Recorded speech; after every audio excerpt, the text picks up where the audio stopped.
Cześć, z tej strony Krzysiek, witam na kanale Mąż przy garach. Dzisiaj przychodzę do Was z przepisem na deser, który zadowoli wszystkich miłośników kawy. Tym razem przygotujemy sernik cappuccino bez pieczenia, czyli przyjemnie gładkie i puszyste ciasto o smaku kawy na spodzie z biszkoptów. Nie zabraknie też kremowej pianki w postaci bitej śmietany. Jak zawsze zachęcam do zostawienia łapki w górę i subskrypcji. Przy okazji dajcie znać, jakie są Wasze ulubione kawowe desery. Zapraszam Was na film i biorę się do roboty.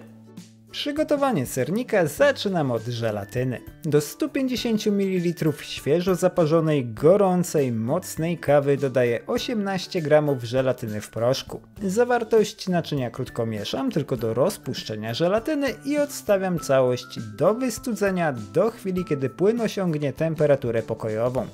Kawa będzie mieć decydujący wpływ na smak ciasta, dlatego koniecznie wybierzcie taką, która Wam odpowiada. W międzyczasie zajmuję się spodem ciasta. Na dnie blaszki o rozmiarach 18 na 28 cm układam podłużne biszkopty. Dno blaszki wyłożyłem wcześniej papierem do pieczenia, a jej boki folią rantową. Jeśli nie macie pod ręką folii, możecie użyć tylko papieru, też będzie dobrze. Przed przełożeniem biszkoptów do formy solidnie nasączam każde ciastko w świeżo zaparzonej mocnej kawie. Jeśli chcecie, możecie użyć też trochę likieru kawowego. Doda odrobiny słodyczy i mocy. Na cały spód zużyłem około 150 g biszkoptów, ale ich ilość będzie zależeć od wielkości Waszych ciastek. Biszkopty postarajcie się ułożyć w miarę ciasno, tak żeby wypełniły cały spód formy. Po ułożeniu bazy sernika odstawiam na chwilę blaszkę i zajmuję się resztą składników. Do dużej miski przelewam 300 g dobrze schłodzonej 36% śmietanki. Zawartość naczynia ubijam przy pomocy miksera na 3/4, to znaczy do momentu, w którym łopatki zaczną zostawiać na niej wyraźny ślad, a całość będzie puszysta, ale jeszcze nie całkowicie sztywna. Tak ubita śmietanka fajnie napowietrzy sernik i sprawi, że całość będzie lekka jak chmurka. Po osiągnięciu odpowiedniej konsystencji odstawiam śmietankę na bok i przechodzę do sera. Do osobnej dużej miski przekładam 750 g twarogu sernikowego z wiaderka i dodaję do niego 150 g cukru pudru. Zawartość naczynia krótko mieszam przy pomocy miksera tylko do chwili, kiedy cukier i ser utworzą jednolitą masę. Nie zajmie to długo, minuta, może dwie powinny wystarczyć. Po uzyskaniu gładkiej masy dodaję do niej wystudzoną żelatynę, ale najpierw musimy ją zahartować. Dodaję łyżkę masy serowej do wystudzonej kawy z żelatyną i krótko mieszam do uzyskania jednolitego, gładkiego płynu. Może się wydawać, że to niewiele, ale tyle wystarczy. Większa ilość masy serowej może sprawić, że żelatyna za szybko się zetnie, przez co będzie więcej roboty, której lepiej uniknąć. Po zahartowaniu żelatyny dodaję ją do masy serowej. Robię to powoli, wąskim strumieniem, stale mieszając zawartość naczynia na średnich obrotach. Dzięki temu łatwiej będzie rozprowadzić kawę w serze, a w samej masie nie utworzą się nieprzyjemne grudki.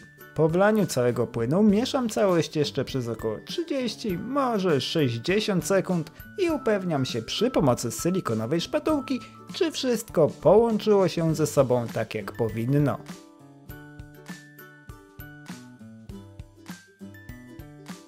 Następnie dodaję do masy serowej ubitą przed chwilą śmietankę i ostrożnie łączę ją z masą. Najpierw przy pomocy miksera na najniższych możliwych obrotach, a potem już szpatułką, starając się nie wybić powietrza z masy. Różnica temperatur sprawi, że masa może zacząć szybko tężeć, dlatego postarajcie się wmieszać śmietankę dosyć sprawnie.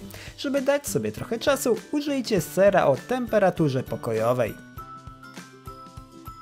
Po połączeniu śmietanki i masy serowej przekładam je na nasączone biszkopty i rozprowadzam równą warstwą po całej powierzchni ciastek. Im bardziej się do tego przyłożycie, tym lepiej będzie się prezentować gotowy sernik. Tak przygotowany deser trafia do lodówki na około 30 minut do chwili, kiedy wierzch ciasta stężeje i nabierze struktury. Po tym czasie zabieram się za dekorację, za którą posłuży mi ubita śmietanka. Do dużej miski przelewam 300 g dobrze schłodzonej 36% śmietanki i dodaję do niej 50 g cukru pudru oraz łyżeczkę pasty waniliowej. Jeśli nie macie pod ręką pasty, możecie podmienić część cukru na taki z wanilią. Zawartość naczynia ubijam na sztywno przy pomocy miksera. Ubijanie polecam zacząć od niskich obrotów i stopniowo zwiększać moc miksera wraz ze wzrostem objętości śmietanki. Tak przygotowaną śmietankę możecie po prostu przełożyć na wierzch ciasta i rozprowadzić ją równą warstwą po całej powierzchni sernika. W ten sposób uzyskacie grubą, puszystą warstwę, która może kojarzyć się z pianką na cappuccino.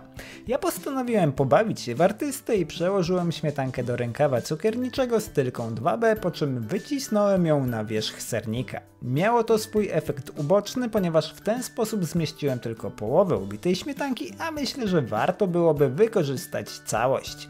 Niezależnie od tego, którą metodę wybierzecie, na pewno wyjdzie pysznie. Po wyciśnięciu śmietanki opruszam całość tartą ciemną czekoladą. Nie staram się pokryć ciasta całkowicie, ścieram jej tylko tyle, żeby dodać całości odrobinę uroku. Tak przygotowany sernik trafia do lodówki na minimum kilka godzin, a najlepiej na całą noc do całkowitego zestalenia. Następnego dnia pozbywam się boków blaszki, folii rantowej i serwuję ciasto najlepiej w towarzystwie kubka gorącego kakao. Sernik jest bardzo prosty w przygotowaniu i jestem przekonany, że wyjdzie każdemu. Wilgotne, pełne smaku biszkopty stanowią świetną bazę dla masy serowej, która jest przyjemnie kawowa, delikatnie słodka i przede wszystkim niesamowicie puszysta i gładka. Ciasto dopełnia warstwa śmietanki, która nie tylko zdobi całość, ale też wnosi do deseru odrobinę nut wanilii. Dajcie znać, czy przepis Wam się spodobał. Życzę Wam smacznego i do zobaczenia w kolejnym filmie. Cześć!